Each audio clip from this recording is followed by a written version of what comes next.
Hello, this is Lauren, and we're live at the Reigen. With us today, we have the legendary Dean Fraser. Sawubona, Dean. Sawubona. Unjani?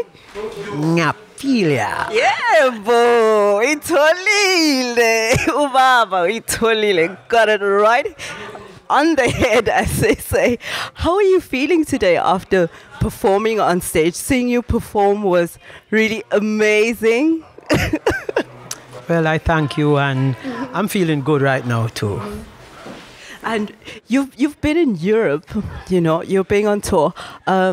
Is this one of your first shows? How many shows do you have on your tour? Yes, actually, this is straight on the top. This is our fourth show, to be exact. Yeah. Yes, and quite a great show. Quite nice, amazing. Yes. As a musician who's been in this industry so long, what was your inspiration, you know, as an artist to take up playing the saxophone, particularly, you know, following reggae music? Take up playing saxophone was not really like something that I wanted to do. It was something that I had to do, you know, because it kept me out of trouble as a little boy, you know, trying to walk a straight line and all that. So I was taken to a school where I learned to play saxophone, and I was taught by a man called Alfred Babe O'Brien. Okay.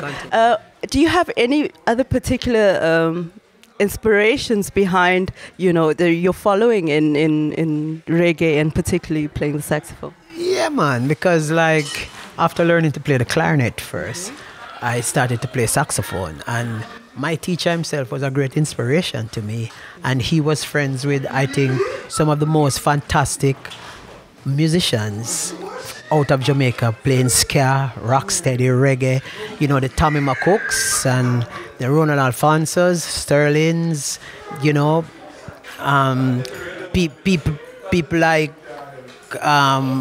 trumpet player, you know, Dizzy Johnny.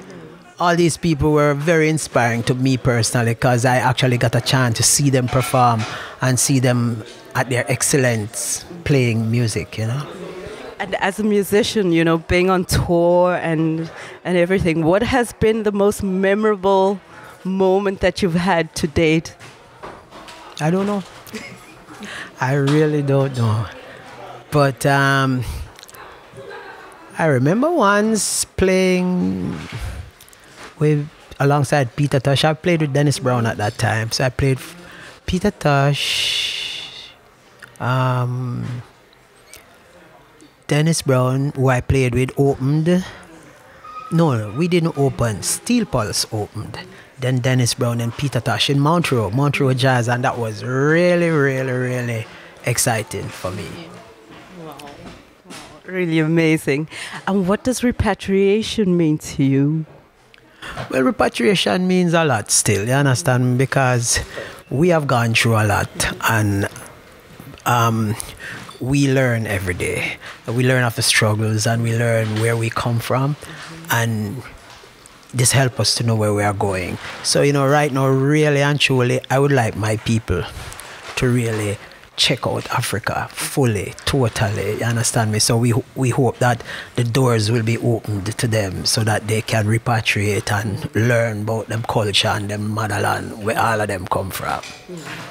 And being Jamaican, Dean, do Jamaicans themselves actually realize, you know, that the world has their eyes on Jamaica, being the small island? Do they realize that they have this big impact on the rest of the world? I don't think a lot of us do, but some of us, especially us musicians who have been more outspoken than anybody else, you know, we know that we are being looked at all the time, you know, and they're using very big lenses looking at us too, you know. So we know and we recognize that. So, you know, that's why we have to be careful in what we do and say. We have to take responsibility for what we do and say, because we have to teach. Well, you're a legend in the genre of music, but what is it that we'll be expecting from Dean Fraser in future? Well, I'm always just here playing music, you know. I really am totally a musician, and that's my life. So I will just continue playing until the time comes. And what message of inspiration do you have for the youth out there who feel that they're going through struggling times and just feeling that their situations are unbearable? What words of inspiration would you give to them?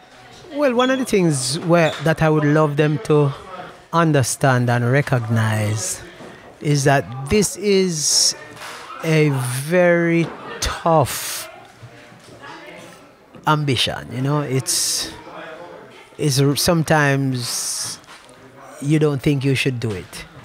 But if you truly believe in it and if you work hard, it will pay off sooner or later. You know, but, you know, it can really be a little ungrateful, you know. But as I say, if you just stick to it and you know, be very professional about it and, you know, stay on top of your game, play your instrument every day, you know, practice, you know, just be very professional. I think you will make it. You must make it. Yeah, it's definitely about perseverance at the end of the day. Well, Dean Fraser, we from African Life would like to say thank you very much for affording us the opportunity to interview you. Wow. I'm still nervous. Sitting next to the legendary Dean Fraser. This is amazing, amazing show, amazing seeing you on stage. Thank you very much. You're welcome.